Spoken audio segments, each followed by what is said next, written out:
Hello, what is up guys? Eman from Peso Smart PH here and welcome to the video. Also, shout out to the podcast listeners as well. I appreciate y'all. So today, we will discuss things you shouldn't buy this year. So 2020.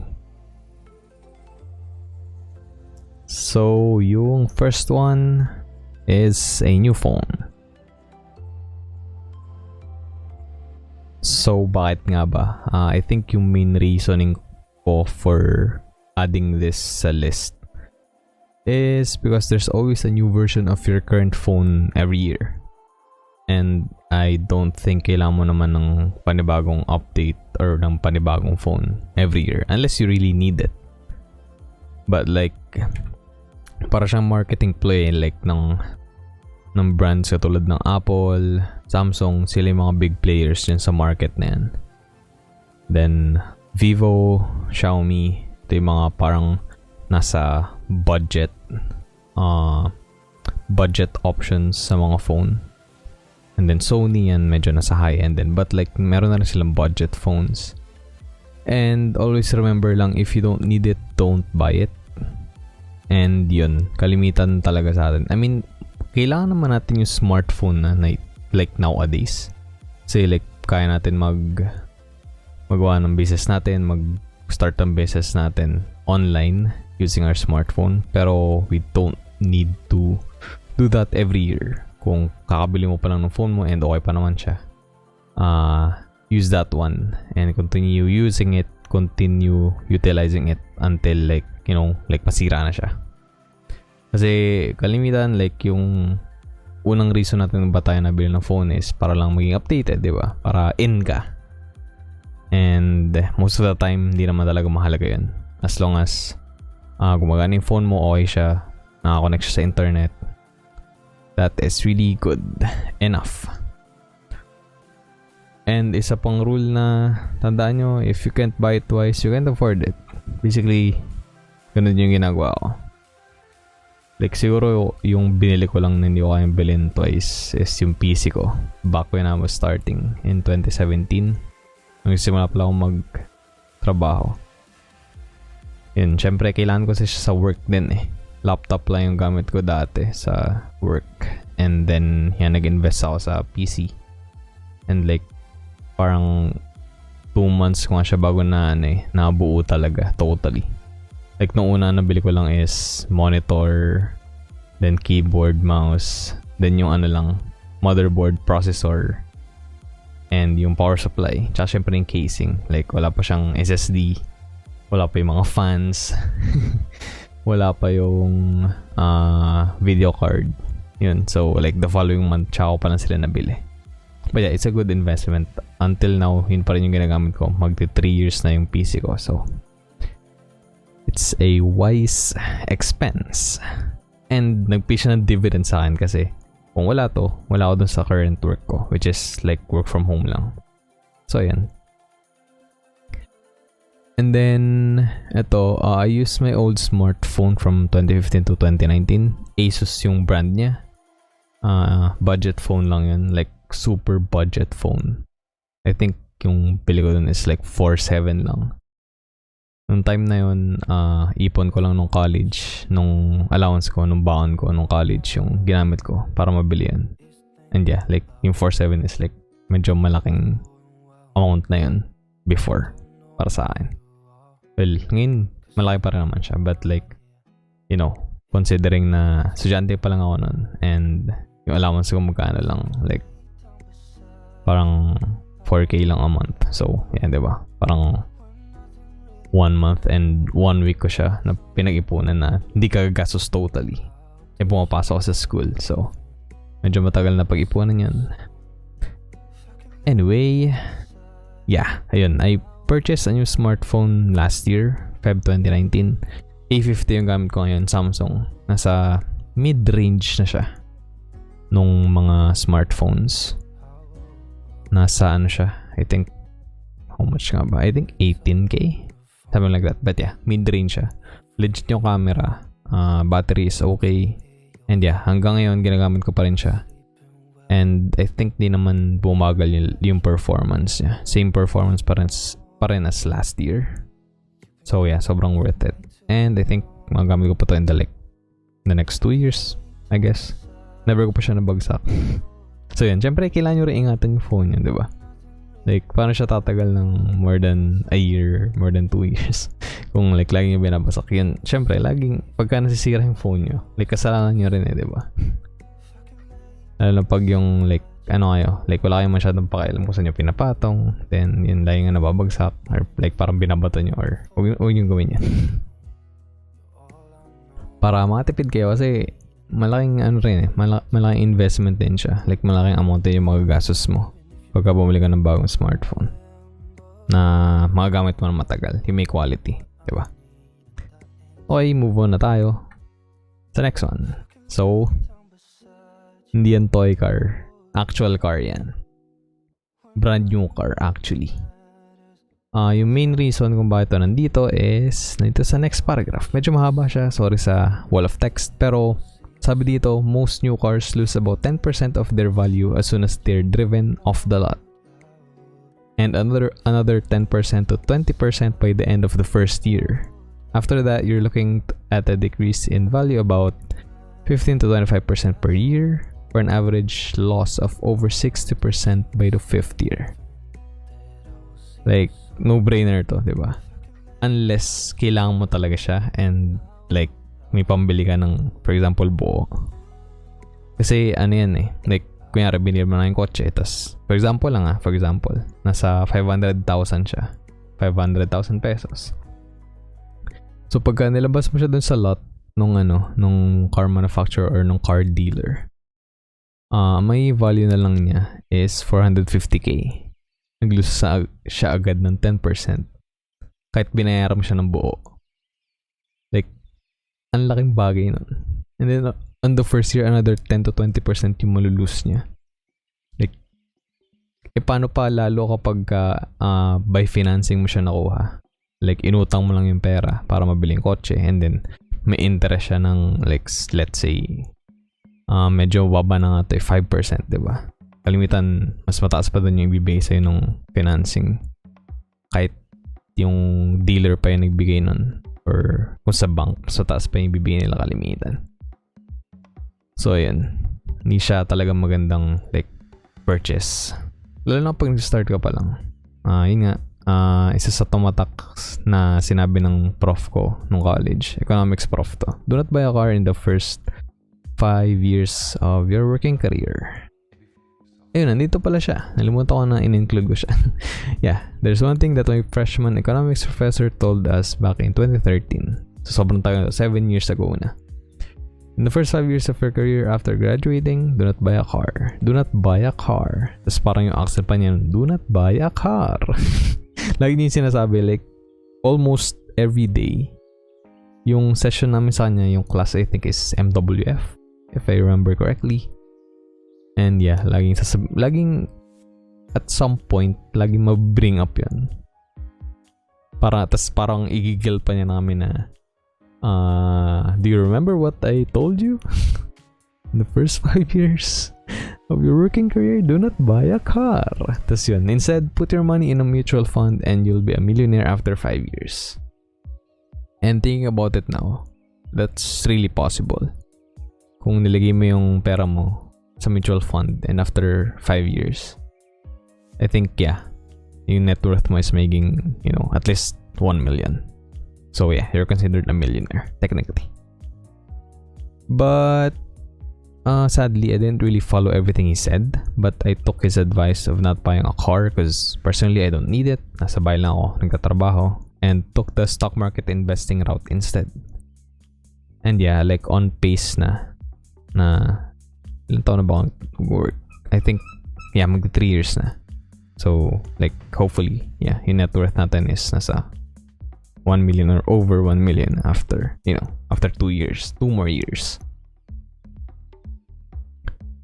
Of course, if buying a car will give you more income, then by all means, go buy that car. Kasi meron mga trabaho na, like, nag-require like ka mag-travel, like pag parang sales agent ka, something like that, ng mga fast-moving products, For example, like San Miguel, like yung beers, Colgate, yung mga toothpaste, toothbrush nila, Palmolive. Yeah, those kinds of stuff. I think making worth it na bumili ng kotse. And parang pwede ka makipag-deal dun sa company na they can pay for that. Instead of giving, hindi naman pay for it all. Like, parang hati kayo or I'm not sure how that works completely. Pero yeah, I think nagbibigay sila para dun sa car, pambayad dun sa kotse. Kasi nagbibigay sila ng travel allowance as far as I know. And yeah, kung bibigay nga siya ng ano, kaya trip mo mag-grab, di ba? Kung kikita ka naman pag binili mo yung kotse, that's good. Kung gusto mo pagkakitaan, okay lang bumili ng kotse. Pero if hindi mo siya kailangan and gusto mo lang, maging in, may post sa Instagram na or sa Facebook na, oh shit, bumili ako ng kotse. Like, ano pa lang ako, 20 something pa lang ako, may sarili na akong kotse. Pero in reality, hindi pa yun sa'yo agad kasi hindi mo siya binili like in full. Pag-aari pa yun nung, for example, bangko kung saan nag-finance ka, and like until mabayaran mo siya in like 10 years. I'm not sure kung ano yung terms ng loan. Hindi pa talaga actually sa'yo yun.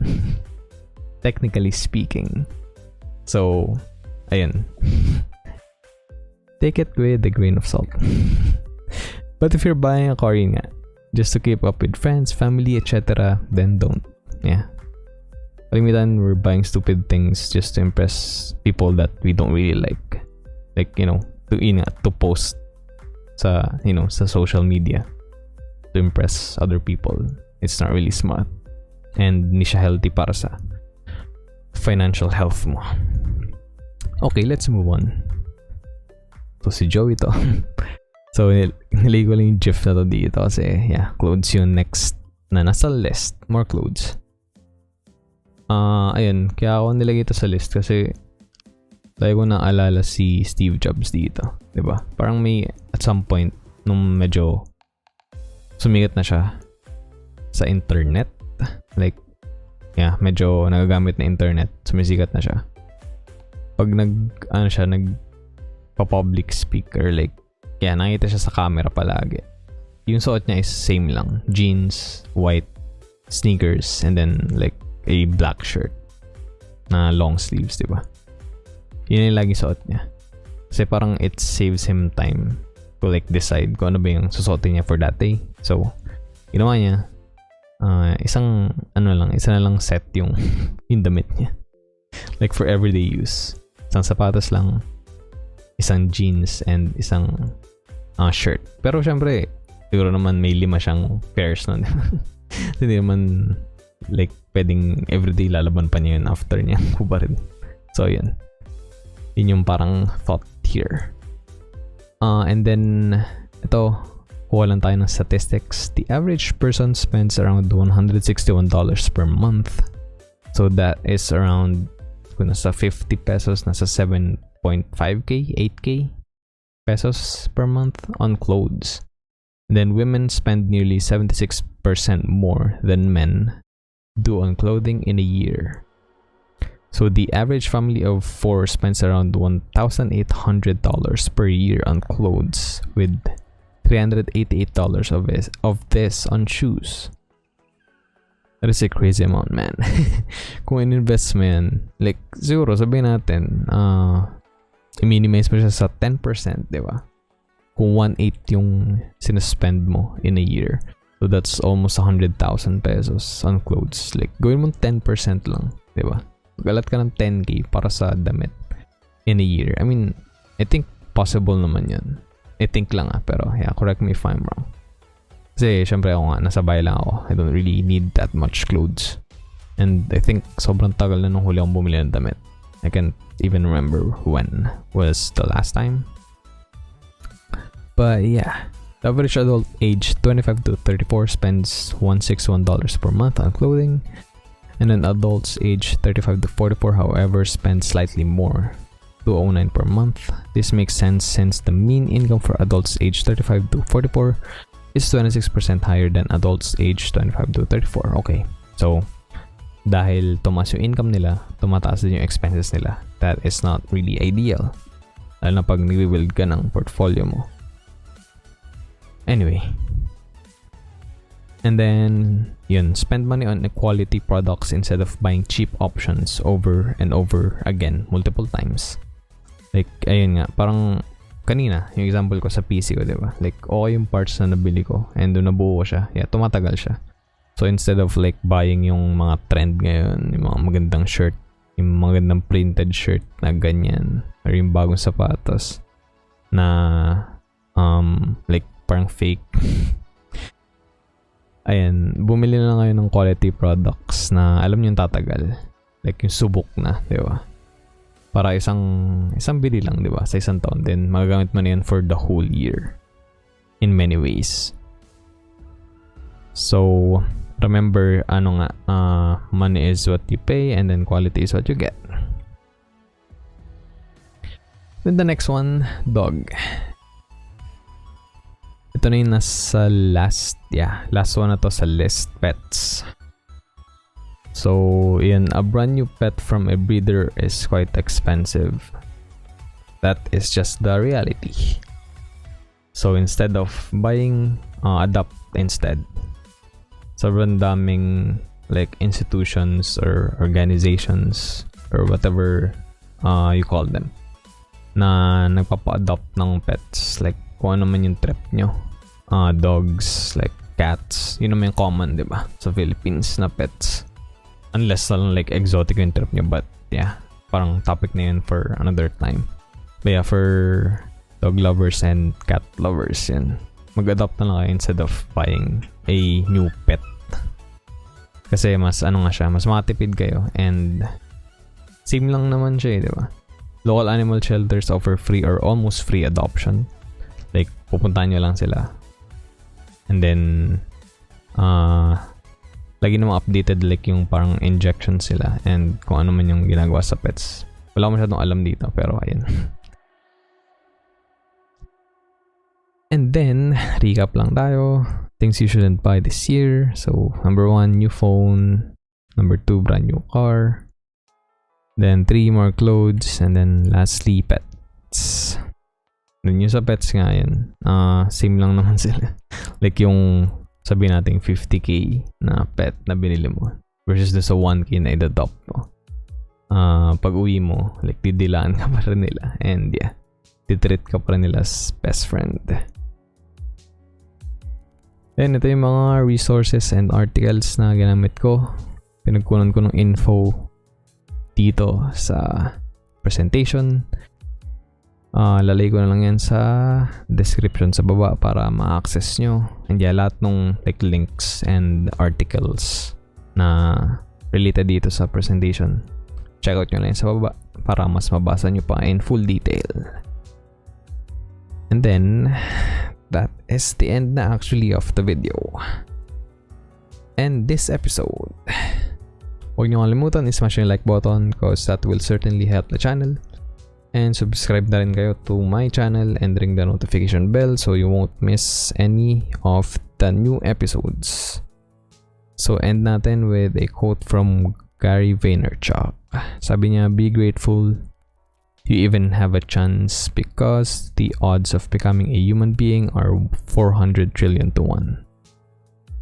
Like parang mas malaki pa yung chance mong manalo sa lottery compared to yung odds of becoming a human. So yeah, let's all be grateful for that. Alright, thank you guys for watching and listening. Sana may natutunan kayo. I'll see you guys in the next one. And remember, be Peso smart.